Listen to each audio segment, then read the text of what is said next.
Have you ever wondered how some factions of the Christian faith stood against the rise of communism during World War II? In the midst of this global conflict, a unique front emerged, composed of fervent believers who saw their faith as a bulwark against the encroaching tide of communism.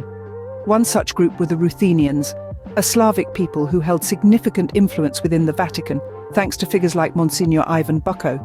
Bucco tirelessly campaigned for the Vatican to intervene in favor of the Ruthenian believers and advocate for the creation of the Ukrainian state. His efforts culminated in the Lavitrano mission of 1942, a diplomatic endeavor sent to Western Ukraine. The mission sought to establish a modus vivendi with the Nazis, in hopes of halting the German persecution of the Ruthenians. The Vatican, while careful not to openly support German policy, muted its criticism of Germany, a move that somewhat alleviated the plight of the Slavs who were subject to Rome. This strategic silence was a delicate balancing act aimed at preserving the well-being of the faithful in a time of intense strife and uncertainty. The turning point came with the German defeat at Stalingrad. This loss forced the Germans to reconsider the aid offered by the Ukrainians and other peoples. The year following, in 1943, the SS Galicia Division was established, primarily composed of Ruthenian Greek Catholics. This marked a significant shift, representing the Ruthenians' increased willingness to directly confront the communist forces. At the same time, dialogue was encouraged between representatives of the Greek Catholic Church and dissident Orthodox groups from the Moscow Patriarchate. The aim was to unify the Orthodox with Rome, in the belief that this spiritual alliance could create a barrier against the expansion of communism. And so, the stage was set for a more direct confrontation with the communist forces. This was just the beginning of the Anti-Communist Christian Front, a diverse coalition of believers poised to defend their faith and their freedom against the creeping shadow of communism. In the face of defeat at Stalingrad, the Germans were forced to reconsider their position. They found themselves looking towards the east to the Ukrainians and other peoples they had previously dismissed. The year was 1943, and this marked the establishment of the SS Galicia Division. This division was unique, comprised mostly of Ruthenian Greek Catholics. These were men of faith, stepping forward to join the fight against the spread of communism. Yet, the SS Galicia Division was only one part of the equation.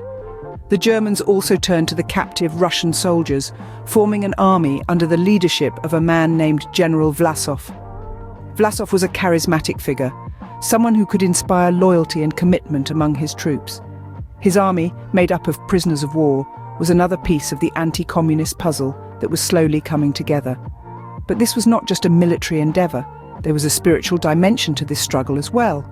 Dialogue was encouraged between representatives of the Greek Catholic Church and dissident Orthodox groups. These were not just casual conversations, but deeply profound discussions about faith, unity, and the future of their homelands. The goal was to foster unity, to bring together these different Christian factions to stand against the tide of communism. These discussions were driven by the conviction that a spiritual border could be established, one that would halt the expansion of communism. It was believed that through unity, through the joining of Orthodox and Roman Catholic beliefs, a powerful front could be formed. A front that was not just political or military, but deeply spiritual. A front that could stand as a bulwark against the spread of communism. This period marked the consolidation of anti-communist Christian forces. It was a time of great struggle, but also a time of hope. Hope that through unity and faith, they could stand against the forces that threatened their way of life. Among the Orthodox Christian groups, there were also those who strongly stood against communism. As we delve deeper into this historical canvas, we uncover the resolute efforts of Polycarp Sikorsky. He was not just a man of faith, but also a staunch advocate for the Ukrainian autocephalous Orthodox Church. As the administrator of the Orthodox Ukrainians in the region occupied by Germany, Sikorsky donned the mantle of Archbishop of Lutsk and Kovel, fostering the creation of the Synod in February 1942. This synod, a testament to his enduring influence, still thrives today. The anti-communist narrative was further bolstered by the Archbishop of Mogilev and Mstislav Filoftoy. In the late summer of 1942, Filoftoy convened a synod in Minsk, a pivotal event that proclaimed the autocephaly of the Belarusian Church. They went as far as to address a greeting telegram to Adolf Hitler, expressing gratitude for the perceived liberation of Belarus from the grip of the godless Bolsheviks. The Anti-Communist Orthodox Front was not limited to these figures. The Metropolitan Sergei Voskresensky of Lithuania and other Orthodox leaders, including the Vicar Yakov, the Archbishop of Elgan, Pavel, the Bishop of Narva, and Daniil Dukovno, also approached the Germans. Hierarchs Vyacheslav Serikov, Ioan Nagovsky, and Bishop Nikolai Amasisky of Rostov even sought canonical jurisdiction from the Romanian Patriarchate. These Orthodox factions were not isolated in their efforts. Interestingly, they were often contacted by Catholic groups campaigning for the union of the Orthodox with Rome.